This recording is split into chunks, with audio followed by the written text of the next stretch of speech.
They had 3 monkeys with chips in their brain. Each of these monkeys can only see in 2 dimensions, 2D. But the monkeys together are rewarded with a treat, with some good food, if they can move a dot on the computer screen in 3D space to the right location. Well, each of these monkeys can't do it alone because they can only see 2D. They can't even move in 3D.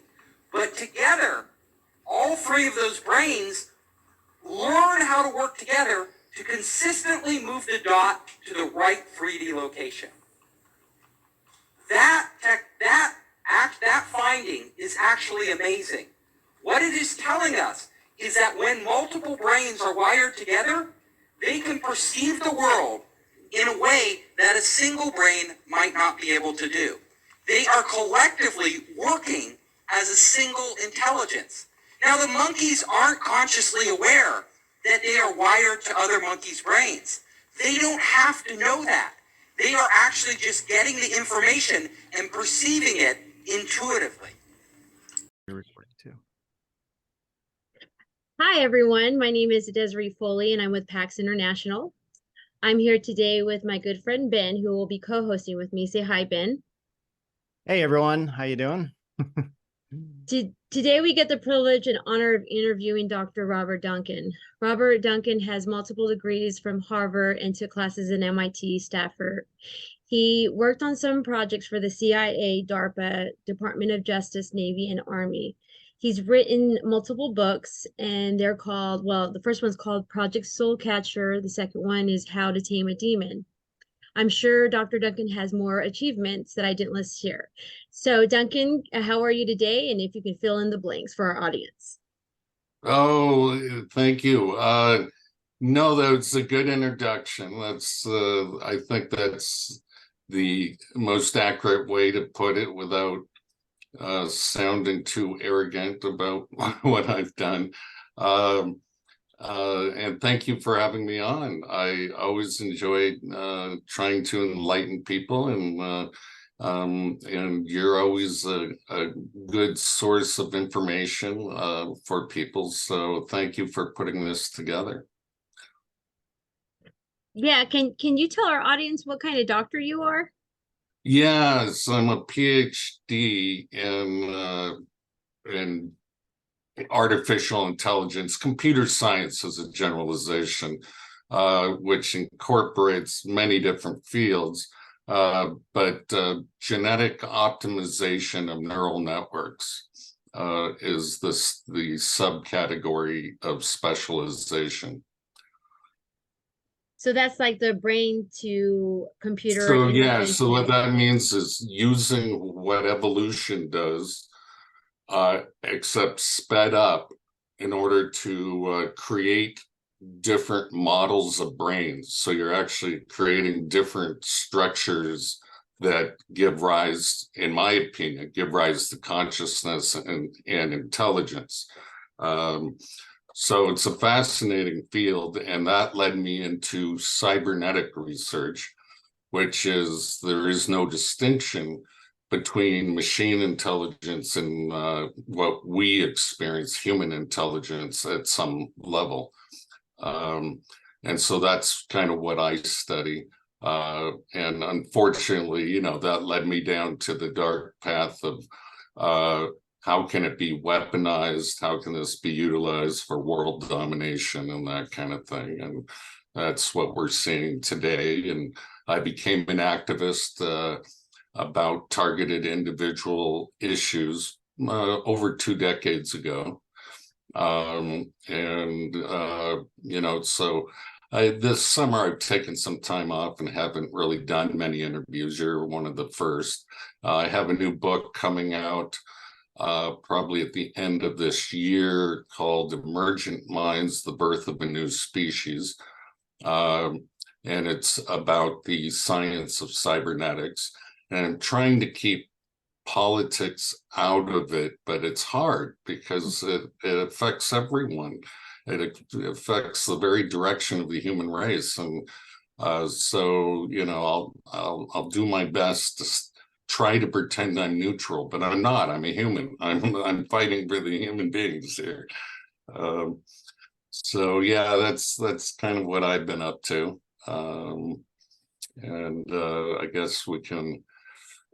This topic you said is going to be mostly about hive minds and dream programming, and I do know quite a bit about the dream programming aspect of it, and I'm pretty sure I can talk about everything I know.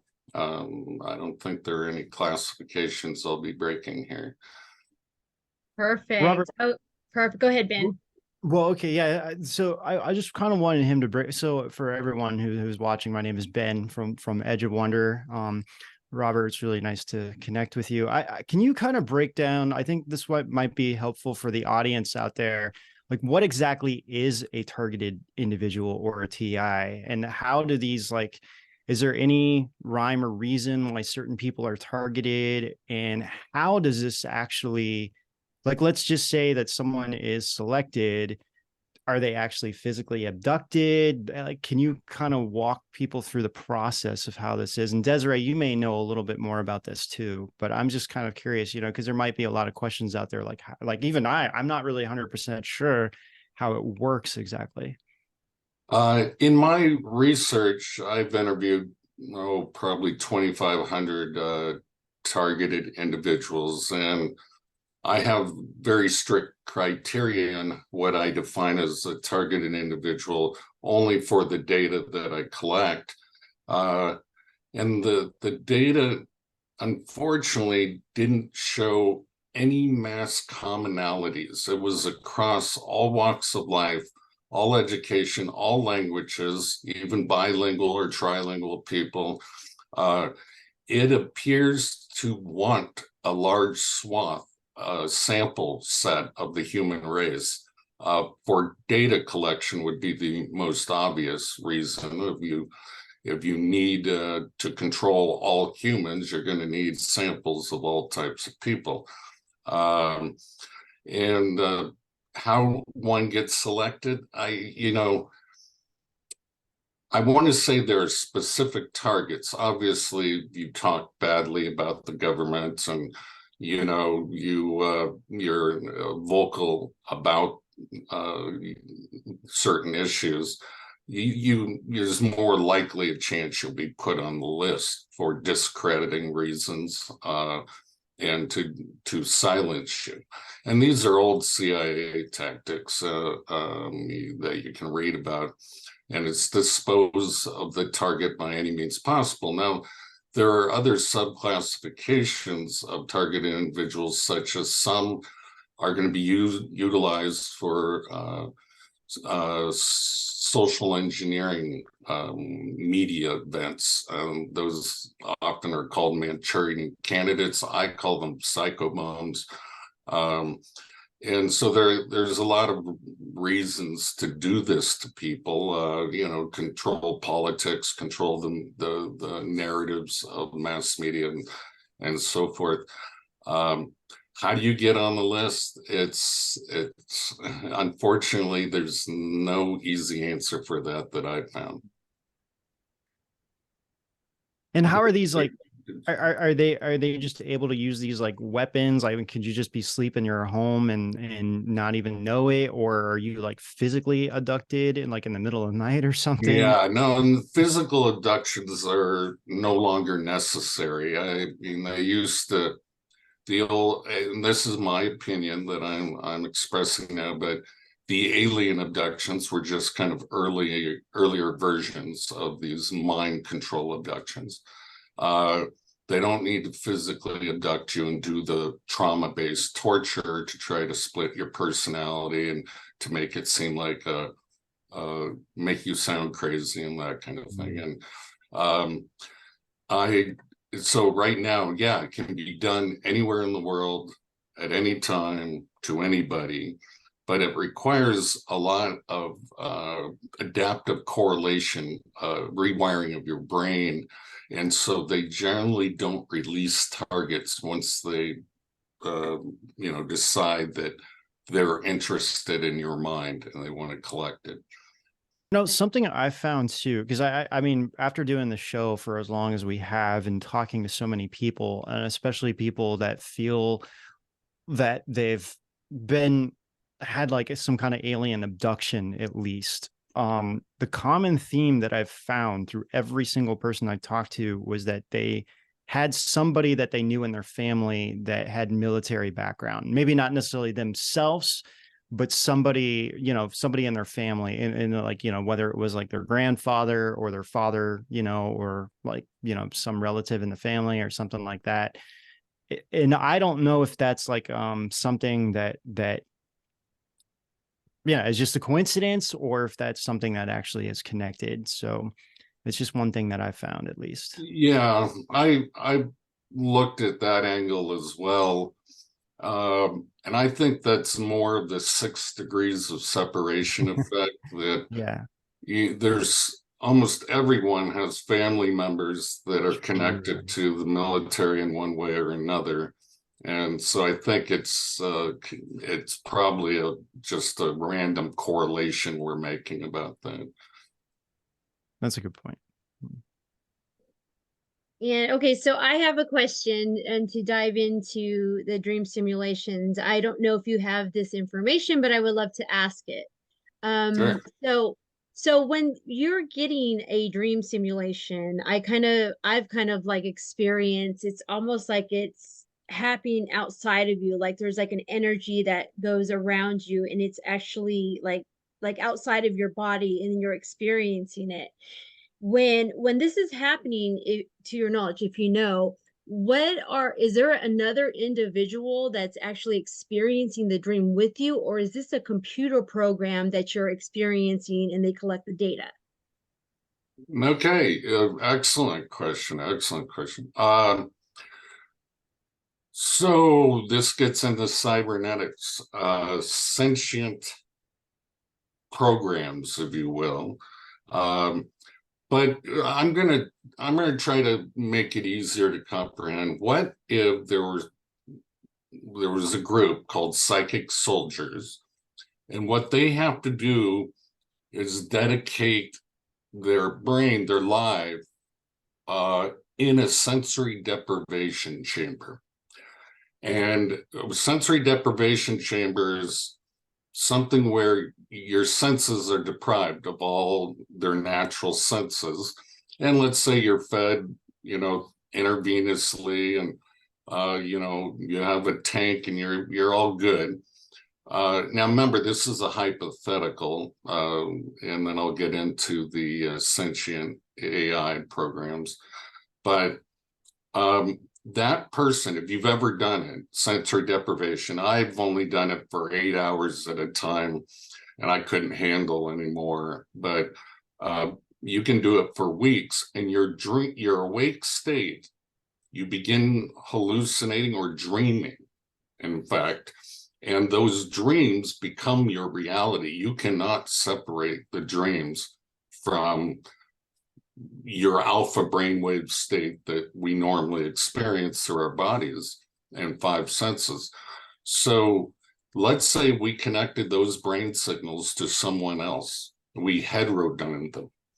Now you become a larger intelligence in a sense, and you can create through willpower, through imagination, a shared reality. And shrinks call it the virtual visual workspace. So I think that's kind of where you're getting at. You were asking, well, can it just be a set of algorithms doing it? It can, but I don't want to go there because that sounds less believable. So let's just say it's one or more individuals in a hive mind connected to a person, and I'm going to just go ahead and talk more about it. Various ways to induce dreams. We've all heard of those hypnotic tapes. You can increase your vocabulary while you sleep if you listen to these tapes, or positive hypnosis type stuff. And the human being, when we're in our delta or even theta wave, the lowest, slowest wavelengths, all of our senses, our body senses, are kind of muted, and we're more vulnerable because our conscious mind is not there to filter things. So dream interrogation and dream programming are incredibly effective in altering the human being.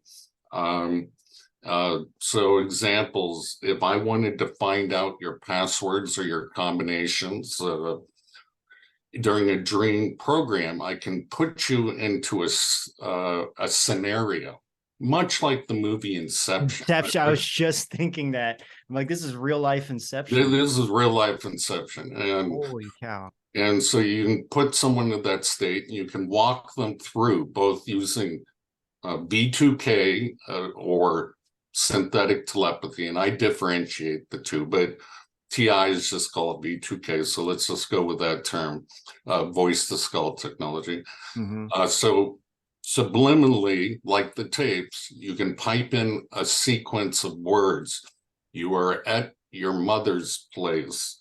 There is someone stole your wallet. You need to go to the bank account, an ATM. What is your PIN? You got to type it in, and you will verbalize those things subconsciously. And so they got your PIN.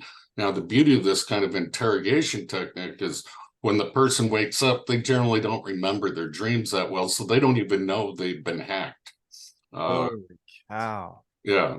And then the programming, it's important for whoever. I know I usually talk about the agencies I work for, but is doing it. And there are some major countries that now have the technology, but you want the target to disassociate with their support network, be it family or be it friends.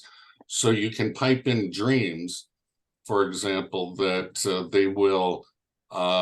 they're always in fights, or they're paranoid of their friends harming them, and dreams are very powerful. I mean, the American Indians, for example, talk about them with their spirits from God, that our subconscious accepts it.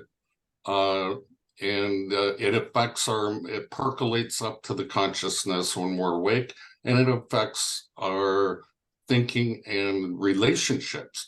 So they can break off relationships or create love dreams if they want to create a honeypot, for example, and have you meet somebody. And this is very common in the spy industry. So this is all, so there are many, many reasons for dream manipulation in particular. And it's very powerful. I'd say it's even more powerful than the overt awake torture stuff, in my opinion, of altering human behavior. Oh, well, I just want to say a dream that I had that, I mean, you almost said it to the T, but this is what they had me dream of. I was in the dream, and of course, you're in the dream, you don't remember how you got there, but all you know is when you're in this dream, you don't remember that you're Desiree on Earth. You all you know is that in that moment, but you would react to make the same decisions, and also have the same knowledge as Desiree on Earth.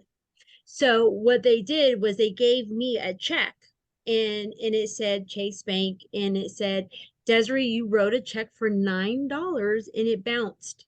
And I said, that's not true. And I told them exactly how much money I had in my bank account, and to tell them how much money I had. And when I woke up and I realized what I did, I was like, that's pretty sneaky. I said, because I know that I'm not the real target. They can just look up how much I have in my Chase account.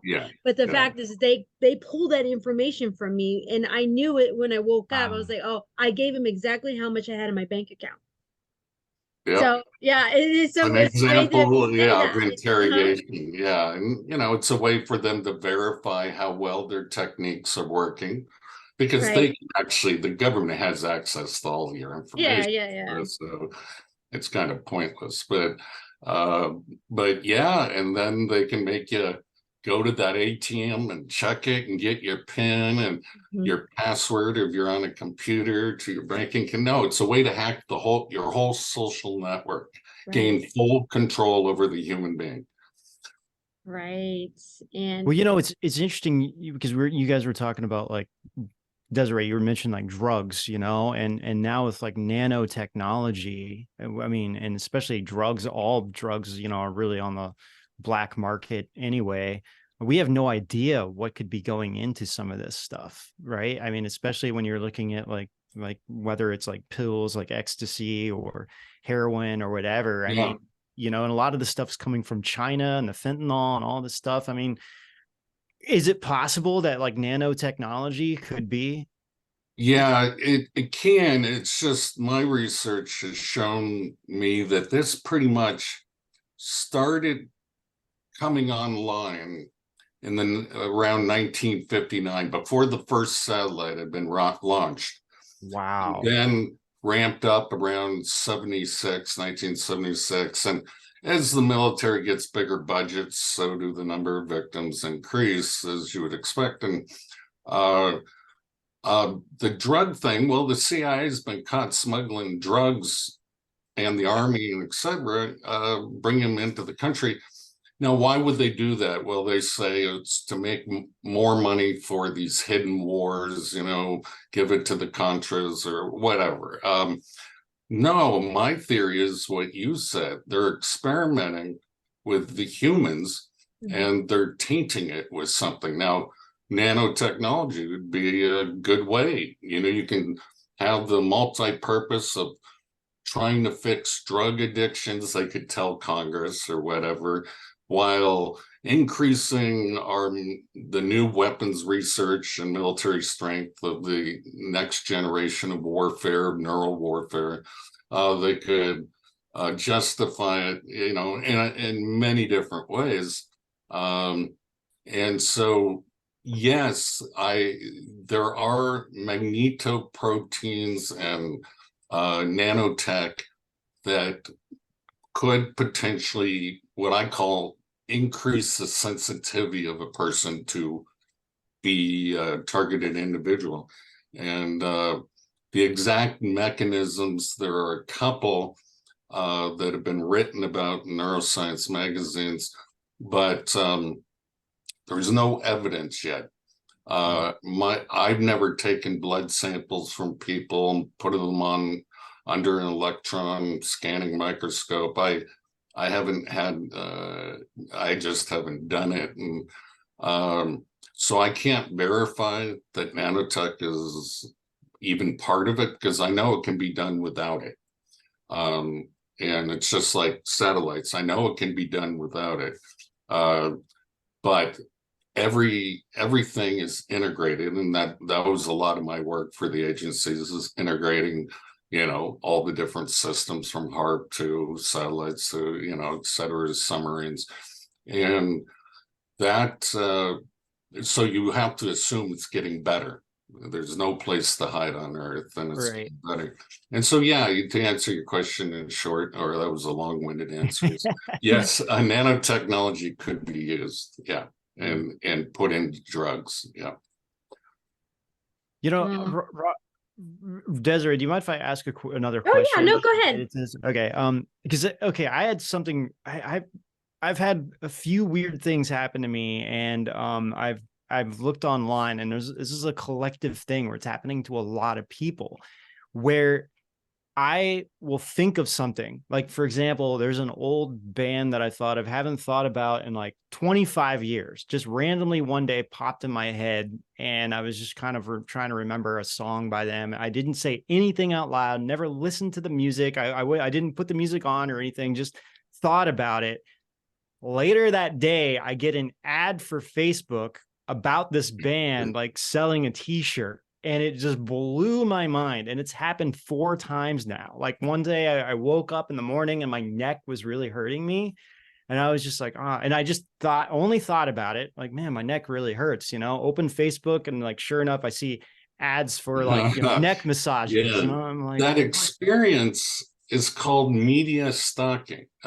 T.i.s have named it. And I think there are many complex things that could be going on between being sensitized to what you're looking for. So, an overstimulus of recognition, sort of like a deja vu, would probably be one possibility. But I hear this story a lot too, and it's happened to me as well.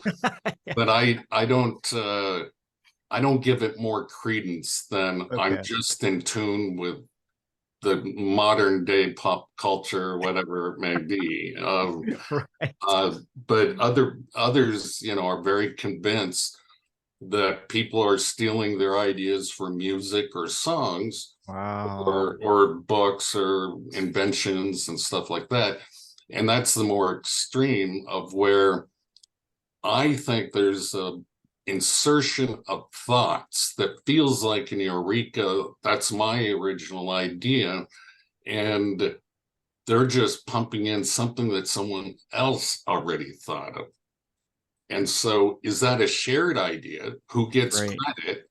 Well, you Right. can't prove it for one, but and that's the thing. They're playing off of some of our primitive values in Western culture, that we value our ideas and we think we should be paid for them and that kind of thing. And so they're playing off of greed a little bit. The seven deadly sins is what I found are the levers that the mind controllers, the handlers are using it to the extreme. Now, we have to have them. We're humans. We have bodies. We have needs, and so we're going to have them to some degree. But it seems like that's the framework they're using most to target individuals. Well, I mean, and I know that there's something called like collective consciousness where, like you were talking about, and this, I mean, you can find this like kind of throughout history, even like even in the 1800s, like someone will think of some kind of an invention, and simultaneously someone is developing it across the So world. like calculus, Yeah. Hundred And it was monkey same effect. thing. Yeah, same thing Yeah. happened with the telephone. So I think that, in some aspect on a spiritual side of things, that we really are connected. But then like when I see ads for Facebook, I'm like, okay, I don't really think this is a spiritual thing. I think this is like, something probably more with Facebook technology. is not does not have a back end to your mind yet. I mean, who knows in the future, but I think there could be a couple of effects. The other is when an idea is ready, enough people, computers, let's just call them biocomputers, get enough of the same information, there's going to be a probability that some of them are going to start finding solutions to whatever that is or new possibilities. And the time is ripe for those ideas. The other is the hive mind. I mean, maybe we are connected into a synthetic hive mind at a subliminal level, that ideas are being shared, while we're dreaming or while we're awake. All my best ideas come to me when I'm asleep, and I just happen to be a lucid dreamer, so I can control my dreams and everything else. But I will wake up in the morning and the problem will be solved, whatever was on my mind, mathematical problem or anything. And so my brain's, I think it's my brain, maybe it's a connected brain, is solving this problem in a group think way. And that is a real possibility, because long brain waves are generally under 2000 hertz, and that will penetrate the earth. So, if it were amplified, because the wavelength's longer than the size of Earth. And so it will penetrate to the other side of the Earth. Plus, it can bounce around and everything like that. So you could hypothetically imagine a system that is, I call it my next book, the switchboard of the soul. It's that it interconnects all minds, and it isn't necessarily biased, but the government's going to want to control the filtering system and sway its course. Anyway, that's all I had to say on that. Oh, great. Wow. Okay. So, Duncan, I wanted to like tell you something that a bunch of us TIs did, and I would love to hear your thoughts. Because like obviously, you know, I've been, you know, targeted for a little while now, and so I've like been drawn to like certain subjects, and one of them was remote viewing. So my question, actually, it's not a question. It's a story that I'm going to tell you. Okay, so me and the director of my organization, which you know who he is, and we decided that we were going to try to collect all the psychic TIs. And we put out an email and said, hey, if you're psychic and you have like, you know, special abilities, please join this group.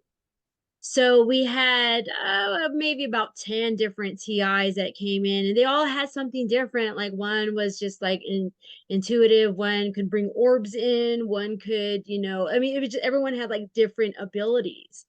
So the goal to our experiment was we were going to try to bring our consciousness together to see if we can actually get to the device that was targeting us and break it. That was the goal to this experiment.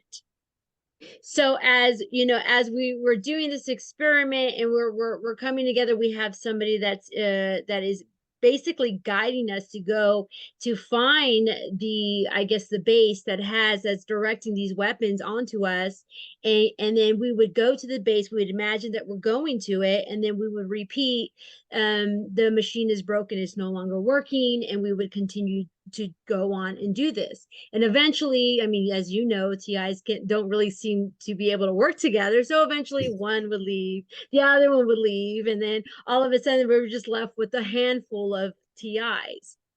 Okay, so the story that I want to tell you, because I don't know if this was the hive mind or if this was remote viewing.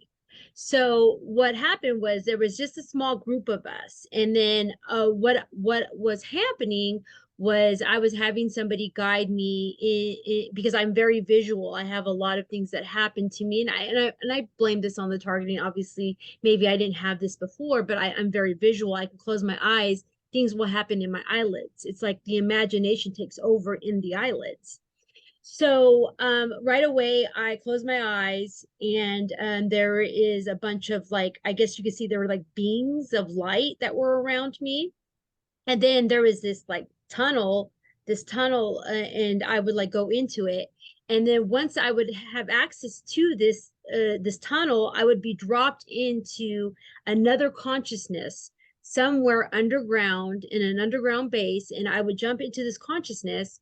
And then as soon as I was able to do that, all of a sudden my head would feel like it was in a vice and go boom, boom, boom, boom, like in a vice. And then I would be kicked out, basically thrown back into the body. And I wasn't able to access it anymore because of what was happening to my head. And then what was happening to me is I kept like looking around because I felt like somebody was actually watching me now.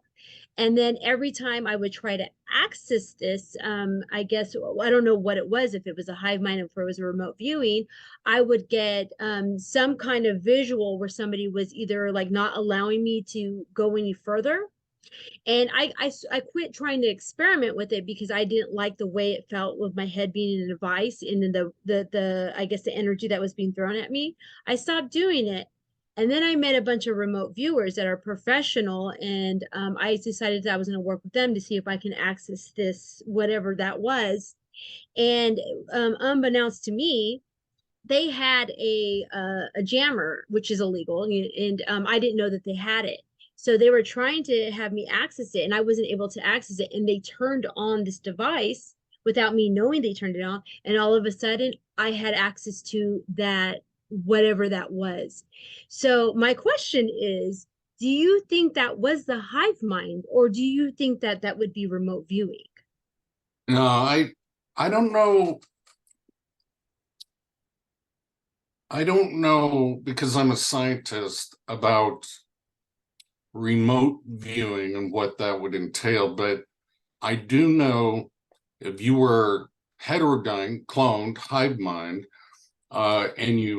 and to a participant that was aware that they were the handler, one of the first things they would do is, they're in your mind now, and they're going to want to look around at their environment to see where they are. So in fact, you were possessed at that moment, if you want to call it that.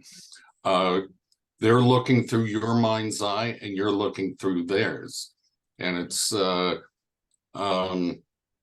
that's an interesting story.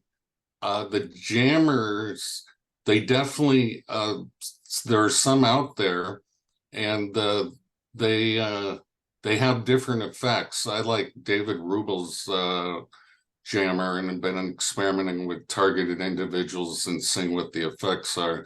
But it's definitely doing something to the brain waves, and so it's possible that it's putting you, hypnotizing you, so to speak, into a hypnotic trance where you can thereby access this larger collective hive mind. So yeah, that's the way I would describe it. Okay, well, thanks for that. Ben? Sorry, my mind just went blank. Sorry. I was just gonna ask something, and then I was just like, whoa, I just forgot about it. Sorry. Yeah, I'll come back to it. Sorry. Well, blanking is actually a real technique as well for the psychic warriors. Is they want to, imagine their target is a politician, Yeah. and you want them to screw up their speaking. Well, you can do that both by inserting words. That's called thought, or I forgot. No, I just blanked. They're blanking me. Yes. I'll just say word insertion, but the target community has a name for it, as well as blanking the individual when they're about to say something important. And I won't get into the details of how you do that if you are cloned as someone else, but it's a technique psychic warriors can use. Wait, you said cloned as someone else? What does that mean exactly? Yeah. Oh, not physically. Okay. Everybody I didn't know if you meant like a real cloning, or no, if you, no. Okay, I get it. Mapped. How about I'll use map, but they often call it EEG cloning.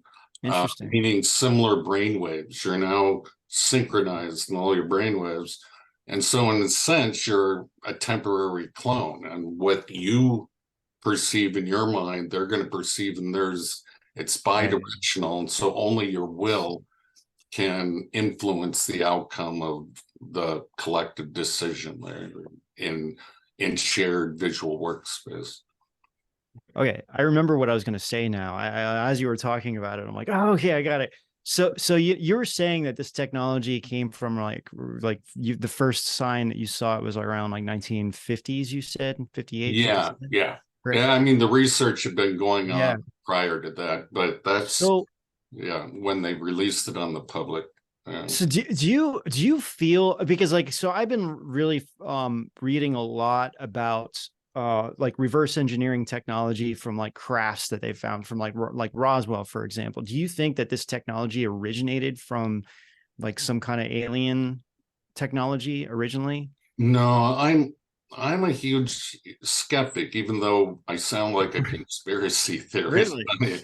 I'm a huge skeptic because I've studied science all my life, and the development, and been into this, the high-end secrecy stuff, and so I knew what the cutting edge was, where it came from, and yeah, we may be up to 60 years more advanced than people think we are.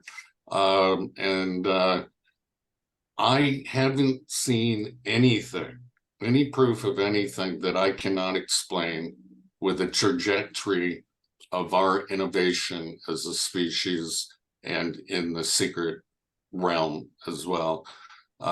So I have to say, no, I don't think it came from alien technology. Yeah. That's interesting because, well, because I mean, I really have researched this a lot, and what I've found is that, you know, there's a lot of like there's so many.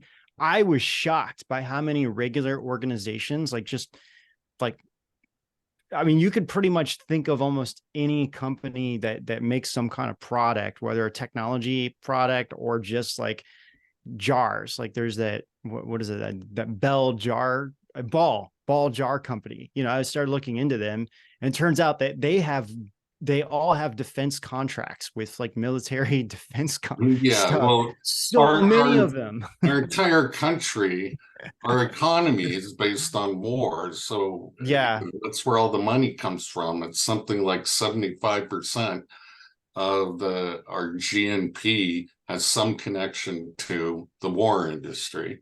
So that doesn't surprise me.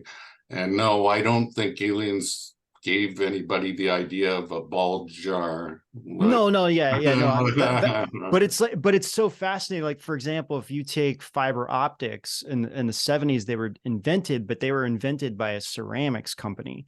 And it's like, you know, when you really think about that, it's like, how did a ceramics company invent Oh, fiber see, I optics? can You know? see the connection. You're spinning glass, you're shining lights and lasers around, and all of a sudden you get total internal reflection and it's bright on the other end. There's an idea. Maybe we can use light to communicate over fiber optics. And I see how it arose, from the spark of ingenuity of inventors, Okay, and Duncan, I wanted to bring up this up because I think it's very important. And okay, so not just myself, but a lot of targeted individuals have brought up that when they're being targeted, there's like some kind of like special abilities that the target is being, I guess, they have access to. And I can touch base on it a little bit with my own experience. And it's not like something like I can fly like Superman. It's something like that. It's more of No, a right. psychic They're more, yeah, they're mental capabilities. mental. They were trying to do that so you can increase memory. For example, in a targeted individual, they were using this for super spies and super soldiers. You can increase reflexes, vigilance. Sounds can be amplified in certain ranges that the target perceives. You can imagine the warfare uses, and I won't get into the numerous ones, but go on. Tell me Okay. some of these So people. what I experienced, and obviously when I was happening to me, obviously I didn't know that the capabilities of what they were doing. Of course, I was like, saying, "Oh, it's a gift from God." Of course, I'm thinking like that because I don't know like that they actually have technology for this or whatever they were doing to me. But what I was noticing when I was being like really extremely targeted, I mean, I don't have access to this anymore. But what I was experiencing was I was able to see with my eyes shut. Like I would close my eyes and everything I would still be able to see with the mind. And it wasn't in color though, it was in black and gray.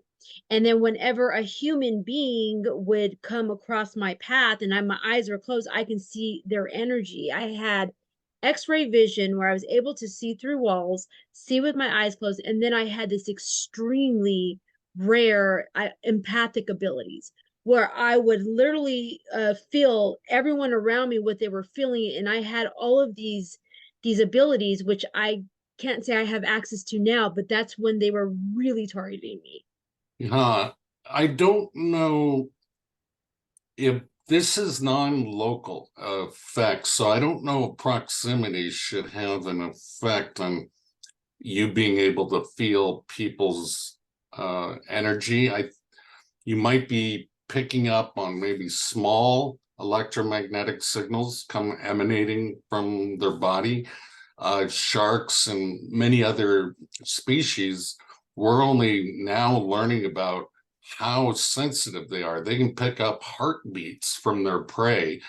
So maybe some humans do have this capability and can decipher the signals or match them from other people. So that is a possibility.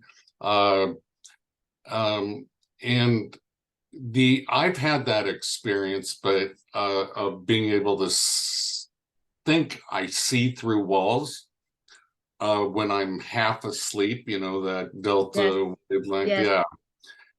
But, and I always look at my clock, and then I'm half lucid. I'm like, wait a second, I can't see my clock through this wall. And then I actually look at the clock and I'm wrong. So for me, it's imagination, I think. Right.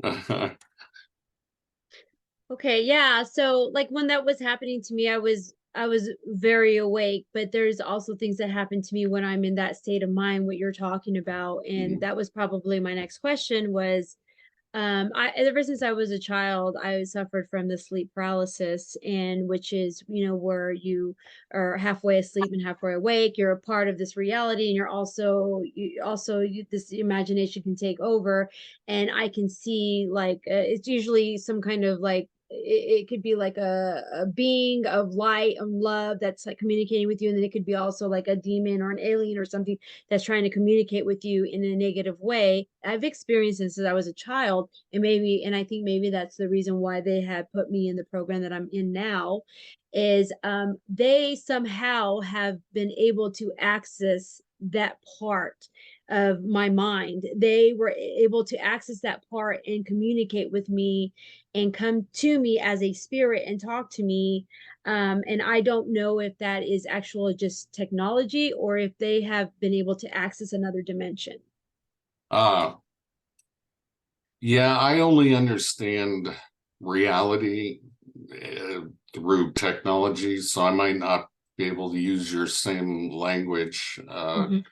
to explain it, but I do think they look for people, and I mentioned this earlier, with something unique about their brain patterns, that they're not fitting into some sort of mold.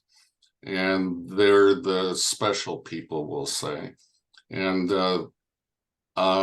so these abilities may not be what you think they are. They may just be that your mind is more open to external influences, and so they can communicate better with you. But your mind rejects everything, you know, not everything, but rejects the senses. You've created an abstract layer of reality that's more than just what you see and feel and hear and that kind of thing. Uh, so, you know, I always have to go to the technical. I think that there are people that are not within the herd, not within the bell curve. They're on the extremes, and they want to find those people and either figure out how to control them and bring them back into the herd. That's what government means. Govern, to steer, and meant, depending on the Latin translation you want, means of the mind. And so they want to steer everyone and make sure no radical ideas form and there's dissent, or, you know, a new group that pops off in popularity that may go against the grain. That's at least my take on it. I know yours is very different, but that's my take on it. Yeah, actually, believe it or not, that happened to me last night. I was trying. I sometimes when I'm like in that half asleep, half awake state, like I feel like I get kind of interfered with. I mean, usually I just kind of associate it as some kind of like, I don't know. I mean, ever since I was a little kid, I was able to like kind of feel different presence in the house and whatnot, and I've literally physically seen ghosts, I guess you can say. And so I feel like when I'm in that state, I'm in the most vulnerable state. And so it's like sometimes I get interfered with, and I was just like hearing different sounds. In fact, one of the things that I sometimes hear is it sounds like someone breaking a glass vase, like right next to your ear. It's like super loud. And one day I looked this up because it happened to me twice. It's happened to me 3 times in my life. And I looked it up just to see, and it's literally called exploding head syndrome. And a doctor started getting these patients that were describing. The first patient he got, he was just like, oh, okay, this person's crazy.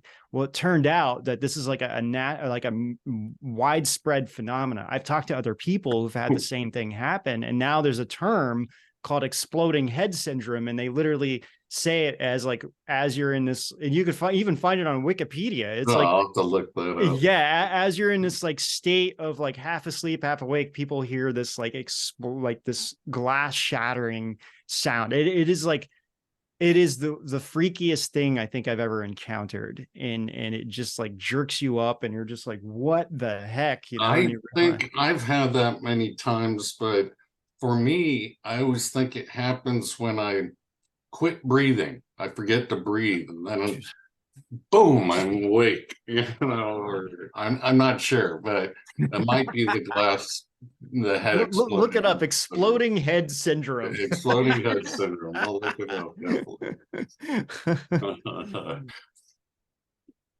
It's funny. Yeah. Crazy Okay. stuff. That is some like crazy stuff. But yeah, like I always wanted to focus on dreams because obviously that's something that I've noticed that they had to because my targeting started just like everyone else's. I was like the T.I., you know, the gang stalking and then the drugging, the breaking in, the whole, you know, breaking down the mind. That's how it all started for me. And then now they have me in this new program when it's just basically, you know, obviously whenever I feel like I'm getting hit with directed energy weapons, I always say to myself, okay, they're going to do something to me tonight. I'm going to have some kind of dream simulation that I'm going to have to live through and figure out what they're trying to do. And then I know that's what they're doing because now I'm in this different program that they decided to put me in. And I guess this what I also wanted to ask, and I know that we're, you know, coming up on an hour here, so, you know, we'll be closing here pretty shortly. But I had spoken to you briefly on via Messenger, and I told you that one thing that I've been experiencing that is new. I mean, it's been new for maybe a couple years new, but in the middle of the night or when I wake up in the morning when my alarm goes off when I have to go to work, I have been noticing that I'm in this simulation and it is always me. It is always sci-fi. It's always some sci-fi situation. I'm in some kind of a ship and I'm building a consciousness into the ship. And then once I start to wake up after having this experience and all this data starts to be downloaded into me and I'm seeing it and it's like almost like another language of coding of some kind of blueprint that's being like put into my subconscious. So my question is that them just making me, you know, say something crazy like that? Or is there data actually being put into me and also like Yeah. Oh, good question. And I probably won't have enough time to answer that, but one of the CIA goals was to create couriers of information without them being aware they were carrying that information and who they were giving it to. I know in some of the eye gaze interfaces that we worked on that they would use a language, not Russian or Egyptian or whatever, but trained in another language. So during the bidirectional visualization or shared memory workspace, the target wouldn't be able to decipher what was being said or being, you know, utilized or what the handler was looking at. That's one possibility. To confuse you, I don't actually think that was a confusion script. But you know, when you see people in your dreams, I came across something on the internet that said every person you see in your dreams has come across you in real life. Our brain cannot create faces. Do you think that's a true statement? Oh, well, one thing that I've Yeah. noticed, and you know, I don't know if this is correct, but this is what I've noticed in my dreams, is that they put the scenario that they want to have in my mind, and I fill it in with my subconscious memories of people. That's Yeah, yeah, that's how I think it works as well.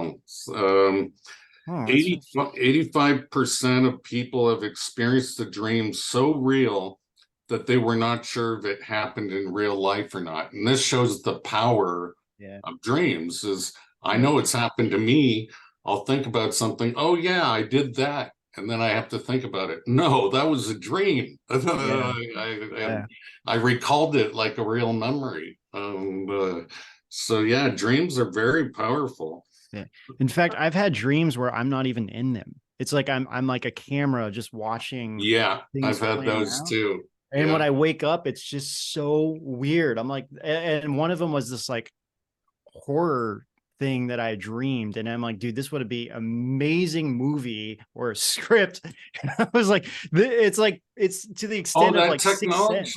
that technology is coming. I mean, we would all be, super wealthy if we could sell our dreams for $5 a night. I Yeah, mean, seriously. that's, and I rate my dreams. I actually give them 5 stars or 1 star, and That's I don't take hilarious. credit for them. I just assume they're being someone else made them. So there's a Japanese company, and they created something called the Dream Machine. Um, I don't know how well it works. I'd be very, very curious, what it does. But basically, they put you in an MRI machine, functional MRI machine or something, and they read your brain waves and, blood flows or the patterns of the brain, and they can decipher it into images. And they also claim they can play it back.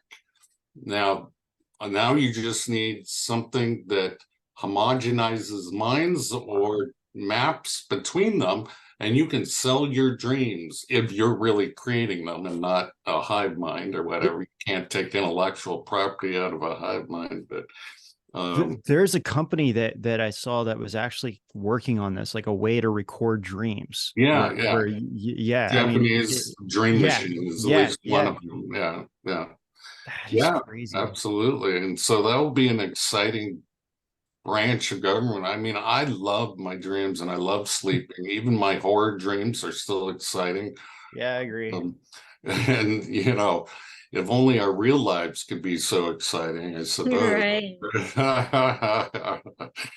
We'd all just be like the Matrix, sleeping in these cocoons and dreaming, producing heat energy for the machines. I don't know. I'm just joking around there. That's cool. Okay, and Ben, did you have anything else you want to ask before we end it? No. I mean, there's like so much that we could get into, but I mean, this Right. this has been really, really awesome. I mean, there's so many different aspects we could go from here and talk about, kind of the history of this stuff and Oh leading up to yeah. different projects and all these things. But no, this has been great, and thanks for having me on, Desiree. This has been awesome, and Robert, it's really nice meeting you. So. Yeah, nice meeting you as well. And do you want to end with anything, Robert?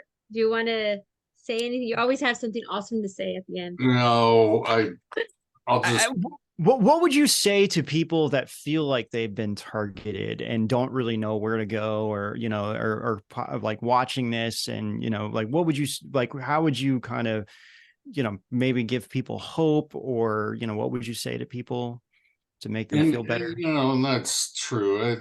So first, I gotta break down their initial hope that they'll get their lives back. They're not going to get their lives back. All experiences change you permanently.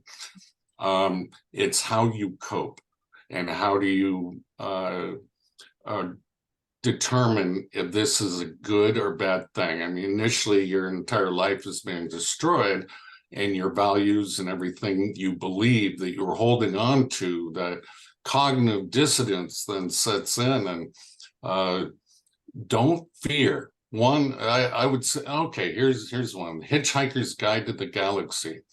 Don't panic. That's my advice.